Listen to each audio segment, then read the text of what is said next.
Le monde qu'on nous vend pour demain, il est fou, hein.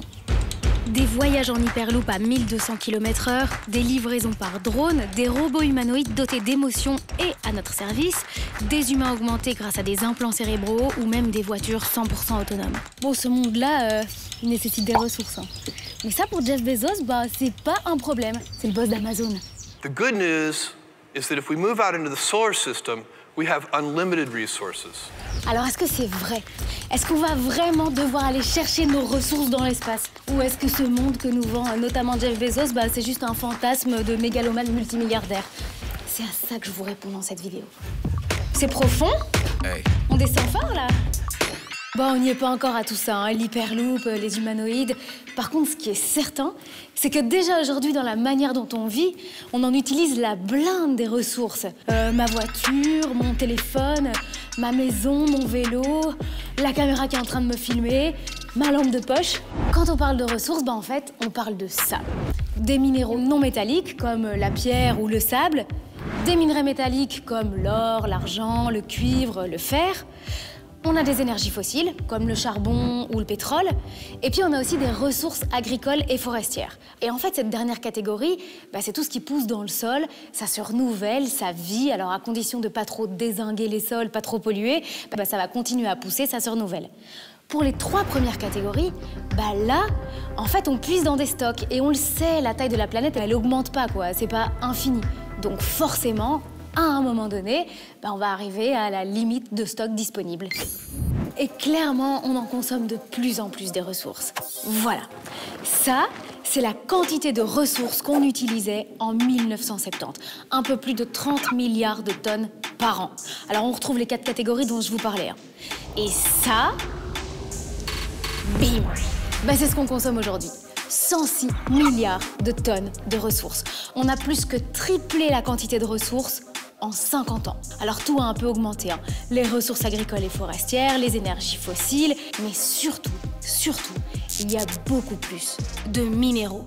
Et c'est de ça que j'ai envie qu'on parle aujourd'hui, parce que des minerais, clairement, selon les prévisions, on en consommera encore beaucoup plus dans les années qui viennent.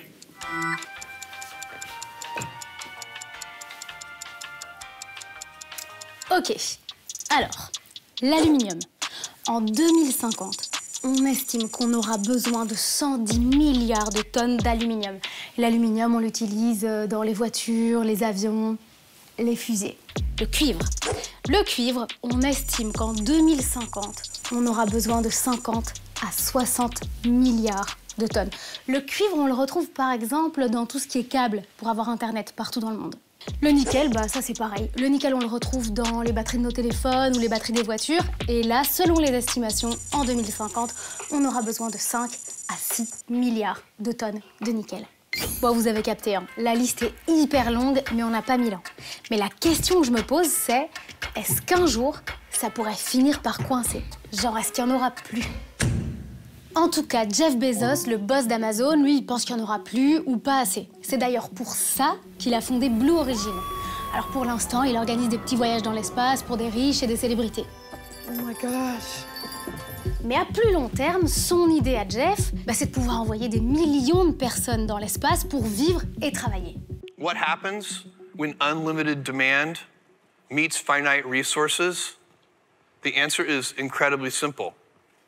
Rationing. The good news is that if we move out into the solar system, we have unlimited resources. En clair, selon lui, il y a 2 options. Soit on va chercher les ressources dans l'espace, et là, c'est open bar. Soit le rationnement, et là, on se prive un peu, quoi.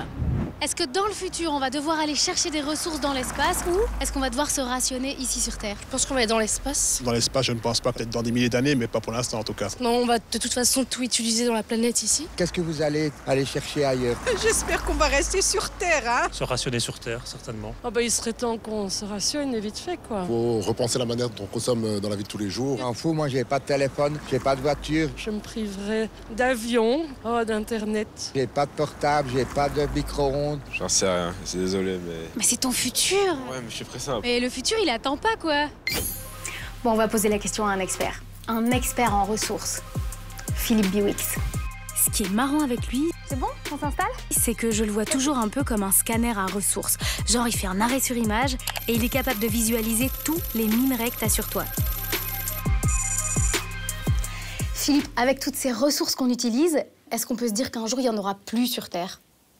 En théorie, la quantité de ressources qu'on a à disposition sous nos pieds, elle est phénoménale. C'est-à-dire qu'on a peut-être des centaines de milliers d'années, des millions d'années devant nous à disposition. Mais en réalité, ça ne marche pas du tout comme ça. Il faut aller à des endroits où les concentrations sont suffisantes. Et en fait, on est en train d'extraire des ressources qui vont être de plus en plus profondes, qui vont être de moins en moins concentrées, puisqu'évidemment, on a d'abord été aux endroits qui étaient les plus accessibles, qui étaient les plus faciles. Et donc, en fait, les ressources, en tant que telles, ce n'est pas un problème de pénurie, mais c'est le fait qu'il va falloir consommer de plus en plus d'énergie, il va falloir faire des trous de plus en plus profonds, il va falloir aller à des endroits de plus en plus improbables, peut-être dans les pays arctiques ou antarctiques, peut-être sous les océans, peut-être sous les dernières forêts tropicales. Et donc, ça impacte les autres limites planétaires, qui sont le changement climatique, à cause de l'énergie fossile qui est nécessaire pour extraire ces quantités phénoménales de minerais, et puis l'impact évidemment sur la biodiversité et la pollution des résidus miniers. Oui, c'est clair, il y a l'impact environnemental dont tu parles. Est-ce qu'on peut se dire aussi qu'il y a un impact financier sur tous les objets du quotidien? Il y aura forcément un impact financier parce que l'idée d'aller chercher des minerais plus pauvres, donc on va remuer plus de choses, on va aller plus profondément, ça consomme plus d'énergie, ça réclame plus de machines. Parfois, il faudra descendre en profondeur, il faudra climatiser les mines, donc c'est une dépense énergétique plus importante. Donc c'est évident qu'il y aura un impact économique et il y a plus de réserves de cuivre finalement à 8 000 $ la tonne qu'à 4 000 $ la tonne parce que tout simplement, on va pouvoir aller le chercher à des endroits de plus en plus farfelus. Est-ce que du coup, cette idée de Jeff Bezos d'aller chercher des ressources dans l'espace, est-ce que c'est une bonne option, justement, par rapport au prix? Alors ça, c'est une vision un petit peu naïve, quasiment de science-fiction. En réalité, la dépense énergétique serait absolument phénoménale. Et j'ai peur qu'on aille, au contraire, d'abord ravager complètement la planète avec des endroits beaucoup plus simples à industrialiser que l'espace. Par exemple, l'Antarctique, par exemple, les fonds sous-marins. Et ça, c'est terrible parce que l'impact environnemental, il est beaucoup moins maîtrisé quand on est sous l'eau que quand on est sur Terre. Ok, si je résume, pour Philippe Biwix, l'espace, c'est pas la solution. Par contre, il dit pas non plus qu'on va ronger les ressources de la planète jusqu'à l'os. Si j'ai bien compris, on est plutôt dans un système où le serpent se mord la queue. En gros, il va falloir de plus en plus d'énergie pour aller chercher de plus en plus de ressources qui seront de moins en moins accessibles. Extraire de plus en plus de ressources, c'est pas gratuit. Ça émet de plus en plus de CO2, ça pollue l'air, ça rejette des bouts toxiques dans les rivières et dans la mer, ça libère des métaux lourds qui resteront là pendant des siècles. L'industrie minière et métallurgique, c'est une des industries qui pollue le plus au monde. Et nous, toute cette pollution, on la voit pas en fait, parce qu'on importe quasiment la totalité des ressources qu'on utilise. On importe ça de Chine, d'Amérique du Sud, de pays comme la République démocratique du Congo. Et ça nous arrange en quelque sorte en Europe, parce qu'on ferme les yeux sur les conditions désastreuses dans lesquelles les ressources sont extraites, et puis la pollution, elle est pas chez nous. Alors bon, vous allez me dire, ouais mais Gwen, grâce au progrès technologique, on va d'office réussir à fabriquer toutes ces choses avec moins de ressources. Donc il n'y a pas de question en fait. Alors, là, on n'a pas encore les progrès technologiques qu'il faut, ça c'est une chose. Et la deuxième chose, c'est ce que l'histoire nous a montré. En fait, à chaque fois qu'on a réussi à faire mieux avec moins, au final, on a fait plus. Je m'explique. Par exemple, les voitures. On a réussi à faire des moteurs de voitures qui consommaient moins. Génial.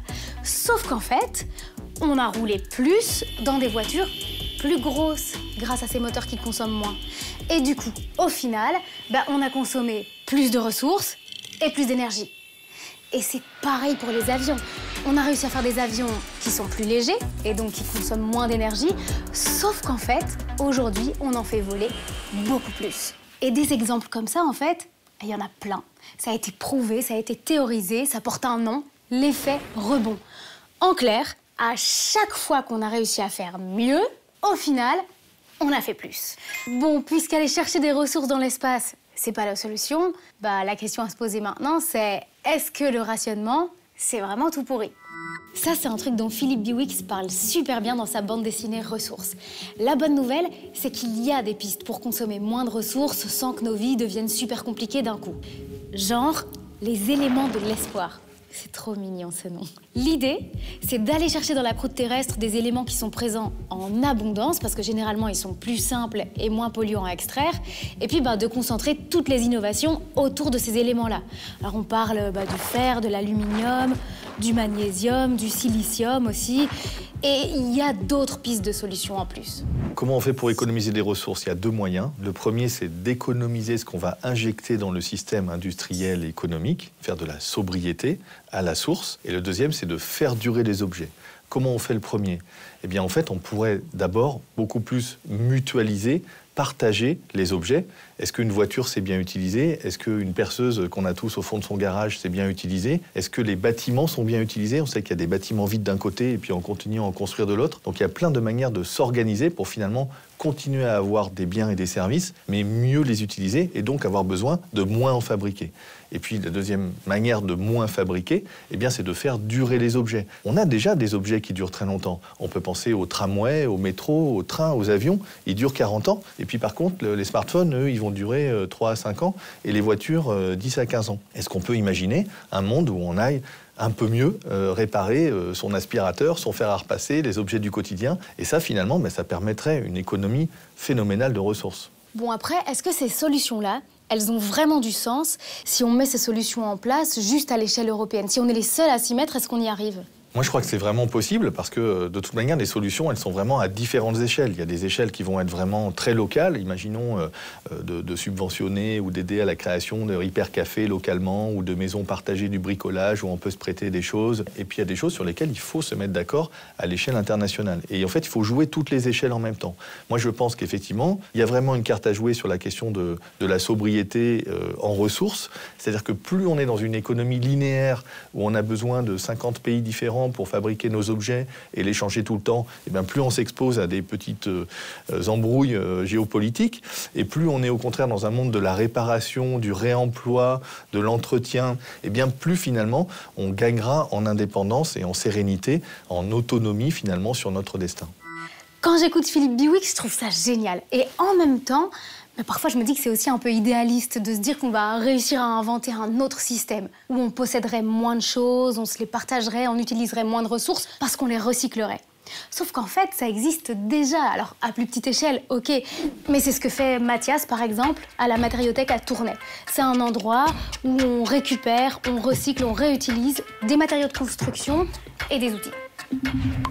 Je m'appelle Mathias Lefebvre, je suis coordinateur de la Matériothèque. La Matériothèque a ouvert ses portes il y a 2 ans et effectue de la récupération de matériaux de construction, d'équipements et d'outillage, tout ce qui est lié au bâtiment.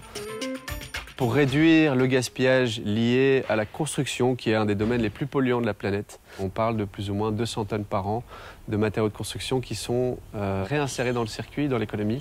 Ça peut aller jusqu'à 10% du prix ou à 70% du prix en général. C'est un gain pour notre clientèle finalement qui vient ici. On voit des entreprises et des gens qui n'ont pas du tout ce réflexe-là et qu'il faut vraiment sensibiliser à la cause. Et donc il y a évidemment tout un volet de sensibilisation et de communication pour avoir toutes ces matières-là qui reviennent vers nous. Il y a aussi un double volet, c'est de faire de la réinsertion socio-professionnelle. On a créé 4 emplois ici en 2 ans, 4 emplois fixes, non délocalisables comme on pourrait dire. Et on a une équipe ici à temps plein de 9 personnes, donc 5 personnes en réinsertion au quotidien. Il y a beaucoup de gens qui viennent voir, qui viennent prendre des photos, se renseigner, prendre des infos et qui veulent ouvrir une matériothèque chez eux. On pourrait tout à fait imaginer qu'il y a une matériothèque plus ou moins tous les 100 mètres l'une de l'autre, qui pourrait être active dans un rayon de 40 à 50 km.